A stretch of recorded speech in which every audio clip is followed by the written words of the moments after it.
नमस्कार दोस्तों, मैं हूं आशीष प्रताप। स्वागत है आप लोगों का। पर्यावरण की सीरीज चल रही है और इसमें मैंने मॉडल पेपर जो बनाए हैं अब क्योंकि समय कम है, आप लोग इतना जरूर तैयार कर लीजिएगा और मुझे पूरा विश्वास है कि इसमें से आप लोगों को पेपर में कई सारे क्वेश्चंस हूबहू ऐसे ही मिलेंगे। तो उम्मीद करते हैं कि आप लोगों को इससे फायदा होगा। देखते हैं पहला क्वेश्चन। धरती पर जीवन के लिए हानिकारक और लाभदायक दोनों के रूप में पाई जाती है कार्बन डाइऑक्साइड।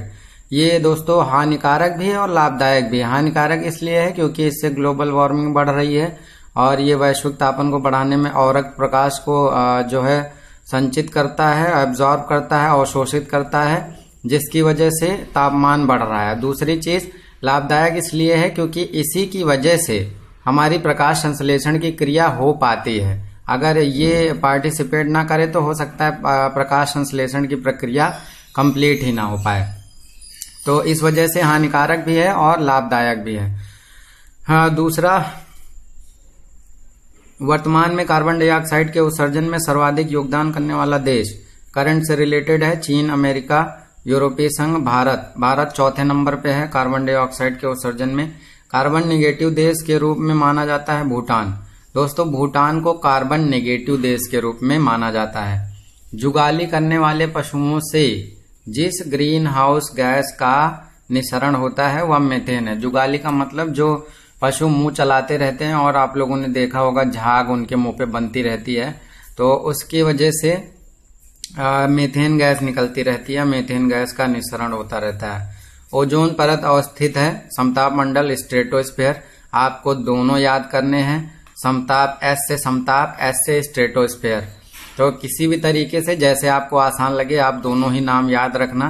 कभी कभी समताप मंडल ना देके वो इंग्लिश में दे देता है स्ट्रेटोस्फीयर, तो ऐसा ना हो कि आपका क्वेश्चन आते हुए भी गलत हो जाए वहां पर।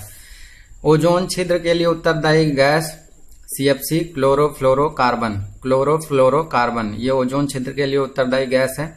ओजोन परत द्वारा पराबैंगनी विकिरण अवशोषित किया जाता है। तो कार्बन डाइऑक्साइड द्वारा मैंने बताया अभी अवरक्त प्रकाश को अवशोषित किया जाता है, जबकि ओजोन परत को पराबैंगनी विकिरण अवशोषित किया जाता है ओजोन परत द्वारा। तो ये दो मोस्ट इंपॉर्टेंट चीजें आपको याद रखनी है। कार्बन डाइऑक्साइड अवरक्त प्रकाश को अवशोषित करता है, ओजोन परत पराबैंगनी प्रकाश को अवशोषित करता है। सूर्य से आने वाला पराबैंगनी विकिरण कारण हो सकता है, तो ठीक आंसर का ओजोन परत संरक्षण दिवस मनाया जाता है 16 सितंबर को। ओजोन परत संरक्षण दिवस मनाया जाता है 16 सितंबर। मोस्ट इम्पॉर्टेंट क्वेश्चन कई बार आया हुआ है और कई बार आएगा आगे भी, तो ये आपको रटा होना चाहिए। ओजोन परत संरक्षण दिवस 16 सितंबर। मॉन्ट्रियल प्रोटोकॉल निम्न में से किसके रक्षण से संबंधित है? ये ओजोन परत के रक्षण से संबंधित है। भारत के किस राज्य में उसके क्षेत्र का वनों का सर्वाधिक क्षेत्रफल है? तो मध्य प्रदेश में सबसे ज्यादा क्षेत्रफल की दृष्टि से देखा जाए तो मध्य प्रदेश में सर्वाधिक क्षेत्रफल पाया जाता है वनों का। और इसके बाद भारत के किस राज्य में उसके क्षेत्र का अधिकतम प्रतिशत क्षेत्र वनाच्छादित है? तो मिजोरम में अगर देखा जाए तो करीब मिजोरम के 90% भाग पर, मिजोरम का जितना भी एरिया है उसके 90% भाग पर वन पाए जाते हैं। यानी इसके क्षेत्र का जितना बड़ा, मान लीजिए इतना बड़ा मिजोरम का क्षेत्र है तो इतने में वन आच्छादित है पूरा मिजोरम, तो 90% के आसपास। क्षेत्रफल के दृष्टिकोण से मध्य प्रदेश भारत के किस राज्य में उसके क्षेत्र का वनों का सर्वाधिक क्षेत्रफल है? तो वनों का सर्वाधिक क्षेत्रफल मध्य प्रदेश। लेकिन अगर परसेंटेज देखा जाए कि जितना बड़ा स्टेट है उसके अधिकतम भाग में, तो मिजोरम में करीब 90% मिजोरम में वनाच्छादित है। अति सघन वनों का सर्वाधिक क्षेत्र देखा जाए तो अरुणाचल प्रदेश, सघनता के मामले में अरुणाचल प्रदेश में वन ज्यादा है और बहुत ही सघन है।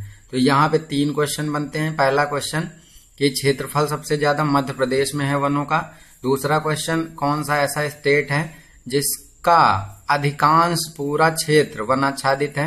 तो मिजोरम का 90% क्षेत्र लगभग वनाच्छादित है।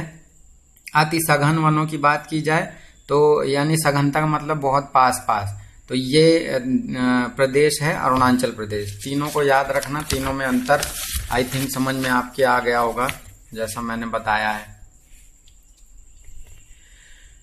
भारत में सर्वाधिक मैंग्रोव वनस्पति वाले राज्य पश्चिम बंगाल सर्वाधिक है। सुंदरवन आपने नाम सुना होगा। मैंग्रोव या इसको मैंग्रोव को ही कच्छ वनस्पति हिंदी में बोला जाता है। फिर दूसरे नंबर पे गुजरात है।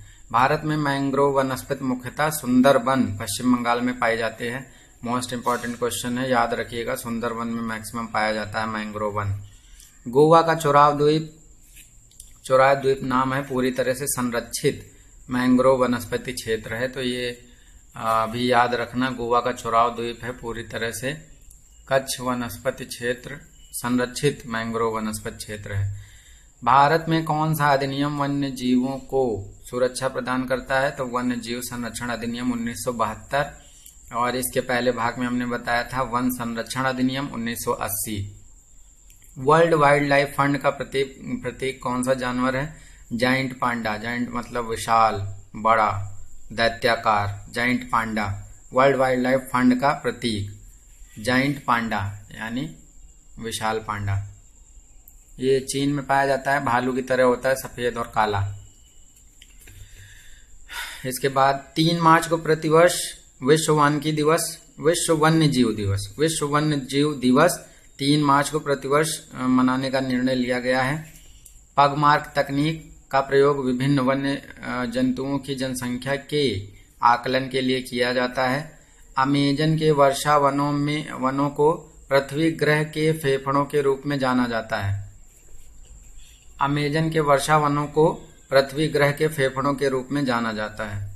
अंतर्राष्ट्रीय टाइगर दिवस 29 जुलाई को मनाया जाता है, याद कर लीजिएगा अंतर्राष्ट्रीय टाइगर दिवस, क्योंकि इस बीच बहुत ज्यादा टाइगर्स का मुद्दा रहा है। तो 29 जुलाई याद रखिएगा, अंतर्राष्ट्रीय टाइगर दिवस। भारत में प्रोजेक्ट टाइगर प्रारंभ किया गया 1973 में। प्रोजेक्ट टाइगर शुरू किया गया 1973 में। भारत का प्रथम राष्ट्रीय उद्यान जिम कॉर्बेट राष्ट्रीय उद्यान, इसकी स्थापना 1936 में हुई थी और ये उत्तराखंड में है वर्तमान में। और ये मोस्ट इम्पोर्टेंट है, जितना इम्पोर्टेंट आप इसको बोल सकते हैं बोल लीजिए। जितने भी मैंने मोस्ट इम्पोर्टेंट लिखे हैं या इम्पोर्टेंट लिखे हैं एकदम रट के जाइएगा, हूबहू आपको प्रश्न मिलने की पूरी ये कह लीजिए संभावना है। जो मोस्ट इम्पोर्टेंट है वो क्वेश्चन आपको मिलेंगे ही। भारत का प्रथम राष्ट्रीय उद्यान जिम कॉर्बेट राष्ट्रीय उद्यान 1936 में स्थापना हुई थी, उत्तराखंड में वर्तमान समय में है। पेरियार अभ्यारण्य केरल में है, ये हाथियों के लिए प्रसिद्ध है पेरियार अभ्यारण्य। भारत का सबसे बड़ा बाघ आवास आंध्र प्रदेश का नागार्जुन सागर श्री शैलम टाइगर रिजर्व है। भारत का सबसे बड़ा बाघ आवास आंध्र प्रदेश का नागार्जुन सागर श्री शैलम टाइगर रिजर्व है। आगे बढ़ते हैं। भारत में अब तक 18 जैवमंडल आरक्षित क्षेत्र घोषित किए गए हैं। 18 जैवमंडल आरक्षित क्षेत्र या 18 जैवमंडल रिजर्व, इसको बोल सकते हैं बायो जैवमंडल रिजर्व। मानस जैवमंडल रिजर्व असम में है, नाम सुना होगा आप लोगों ने। सिमलीपाल जैव अभ्यारण्य उड़ीसा में है, याद रखिएगा, इसको थोड़ा सा ध्यान रखिएगा, सिमलीपाल उड़ीसा। जंगली गधों का अभ्यारण्य गुजरात में है। एक सींग वाला गैंडा काजीरंगा अभ्यारण्य, याद रखिएगा, पेरियार हाथियों के लिए एक सींग वाला गैंडा, जो मैक्सिमम गैंडे एक सींग वाले हैं काजीरंगा में ही पाए जाते हैं, और काजीरंगा अभ्यारण्य असम में पाया जाता है। बांदीपुर राष्ट्रीय उद्यान कर्नाटक में है। केवलादेव घाना पक्षी अभ्यारण्य राजस्थान में है। कान्हा राष्ट्रीय उद्यान मध्य प्रदेश में है। इसके बाद असम में स्थित ओरंग राष्ट्रीय उद्यान देश का 49वां टाइगर रिजर्व बना है। इसे मिनी काजीरंगा भी कहते हैं। ये इसलिए इम्पोर्टेंट हो जाता है कि हो सकता है यहीं से क्वेश्चन बना ले, ये मिनी काजीरंगा किस अभ्यारण्य को कहा जाता है, तो ये भी असम में है। मिनी काजीरंगा जिसको बोला जाता है ओरंग राष्ट्रीय उद्यान को। इसके बाद देखते हैं अगला क्वेश्चन। मन्नार की खाड़ी सागरी राष्ट्रीय उद्यान है या तमिलनाडु में स्थित है। मणिपुर में स्थित केइबुल लामजाओ नेशनल पार्क विश्व का एकमात्र प्लवमान पार्क है। भारत में क्षेत्रफल की दृष्टि से सबसे बड़ी जैवमंडलीय निधि कच्छ का रण गुजरात है। क्षेत्रफल की दृष्टि से सबसे बड़ी जैवमंडलीय निधि कच्छ का रण गुजरात है। शीत मरुस्थल याद रखिएगा हिमाचल प्रदेश में है। जयमंडल आरक्षित क्षेत्र है, शीत मरुस्थल हिमाचल प्रदेश में है। जैविक मात्रा में सर्वाधिक उपयोग की जाती है सौर ऊर्जा। जैविक मात्रा में सर्वाधिक उपयोग की जाती है सौर ऊर्जा। जेट्रोफा एक बायोडीजल की फसल है, याद रखिएगा। जेट्रोफा बायोडीजल की फसल। नेक्स्ट बढ़ते हैं आगे। अंतर्राष्ट्रीय सौर गठबंधन का सचिवालय फरीदाबाद हरियाणा में है। ये इसलिए इम्पोर्टेंट है, हमारे प्रधानमंत्री जी की वजह से ये यहाँ पे इसका निर्माण हुआ है फरीदाबाद हरियाणा में, इसलिए इम्पोर्टेंट है अंतर्राष्ट्रीय सौर गठबंधन। भारत का अंटार्कटिका में पहला अनुसंधान केंद्र का नाम दक्षिण गंगोत्री है। अंटार्कटिका में पहला अनुसंधान, इसको तीनों को याद कर लेना। पहला दक्षिण गंगोत्री, दूसरा मैत्री और तीसरा भारती। उत्तर प्रदेश में प्रथम बायोटेक पार्क स्थापित किया गया है लखनऊ में। विश्व तंबाकू निरोध दिवस इम्पोर्टेंट है, क्योंकि अभी एक न्यूज आई है, उसमें करीब बताया गया है कि एक साल में 7 लाख या ऐसे ही कुछ आंकड़ा था, इतने लोग तंबाकू खाने की वजह से जिनकी डेथ हो गई है।